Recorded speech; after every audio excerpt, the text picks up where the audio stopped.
बस्तर क्षेत्र के नक्सल प्रभावित इलाका में नक्सल विरोधी अभियान साथ साथ क्षेत्र की जनता को मूलभूत सुविधा से उन्हें लाभान्वित करने के लिए लगातार विगत दिनों में नवीन सुरक्षा कैंप स्थापित किए गए थे। इस सिलसिला में आज जिला सुकमा एवं बीजापुर के सीमावर्ती टेकलगुड़म इलाका में नवीन कैंप स्थापित की जा रही थे। कैंप स्थापना के लिए हमारा आउटर कॉर्डन में सुरक्षा बल तैनात थे। इस दौरान माओवादी को पेट्रोल नंबर 1 MCRC यानी फॉर्मेशन का माओवादी द्वारा जो हमारा आउटर कॉर्डन में जो लगा हुआ कोबरा और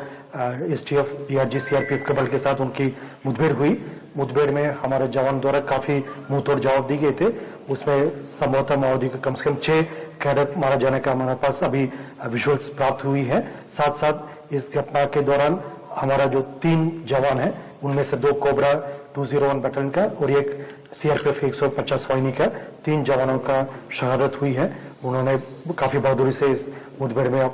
लड़ाई लड़ा, लेकिन दुर्भाग्यवश तीनों घायल हुए और घायल के पश्चात उन्होंने स्पॉट में उनका शहादत भी हो गए थे। अन्य जो 14 हमारा जवान है जिन्हें स्प्लिंटर इंजरी और मामूली चोट आए थे, उन्हें तत्काल अभी हेलीकॉप्टर के माध्यम से इवैक्यूएट करके जयपुर मेडिकल कॉलेज एवं रायपुर में 2 अन्य हॉस्पिटल में उनका इलाज की जा रही है। सभी जवान अभी खतरा से बाहर हैं, उनका इलाज अभी लगातार जारी, उनका कंडीशन स्टेबल बताई जा रहा है और आसपास इलाके में अभी लगातार एडिशनल रीइंफोर्समेंट पार्टी के साथ कार्रवाई की जा रही है। 2021 में उसी टेकलगुड़म में तब एक अभियान के लिए हमारा सुरक्षा बल गए थे, उसमें हमको काफी बड़ी क्षति हुई थी। उनमें से हमारा 23 जवान का शहादत भी हुआ और हमारा इरादा है उन इलाका में जो माओवादी का एक मजबूत गढ़ माना जाता है, उन इलाका में हम नियमित रूप से उपस्थित रहकर क्षेत्र की जनता को माओवादी उनके गतिविधि से मुक्ति दिलाने के साथ साथ विकास कार्य को भी गति देने के उद्देश्य से कैंप स्थापित की जा रही है। आज का एक घटना के बावजूद हमारा इरादा मजबूत है, हम पीछे नहीं हटेगा, वो कैंप यथावत स्थापित रहेगा और आने वाले समय में और मजबूती से माओवादी के खिलाफ लड़ाई लड़ने के लिए ये कैंप एक महत्वपूर्ण भूमिका निभाएगा।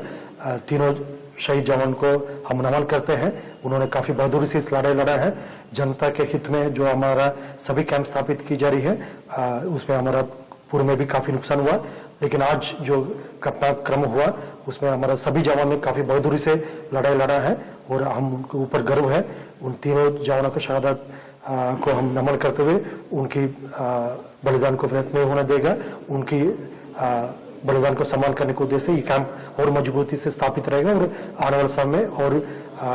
मजबूती से हम आगे कार्रवाई करेगा। सर, आज के पर्सपेक्टिव में अगर देखा जाए तो नहीं, देखिए जैसा जिस इलाके में हम अभी आगे प्रवेश कर रहा है, जैसा माओवादी का एक मजबूत गढ़ जो माना जाता है और इसके पूर्व में भी जैसा मिनपा में भी वर्ष 2020 में घटना हुआ है, उसके बाद फिर हम मिनपा में भी कैंप स्थापित करके आज की डेट में मिनपा में एक सामान्य वातावरण निर्मित करने के लिए हम काफी हद तक आगे बढ़ गए थे। और जैसे माओवादी का टेकलगुड़म हो यानी जो भी उनके स्ट्रॉन्ग इलाका है उनमें हमारा इरादा मतलब उसको उनकी कब्जे में नहीं रहने देगा,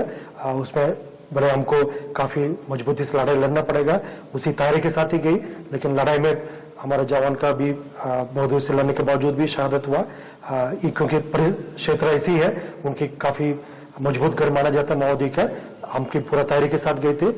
लेकिन उसके बाद इस बार शहादत होने के बावजूद भी हम पीछे नहीं हटाए। अभी भी हमारा वरिष्ठ अधिकारी से लेकर सभी जवान मोर्चा में तैनात होकर अभी लड़ाई को लड़ रहा है और आने वाले समय और हमारा जो मोर्चाबंदी और मजबूत होगा और इस इलाके से हम पीछे नहीं हटेगा, क्षेत्र की जनता के सहयोग से और आगे मजबूती से जाएगा।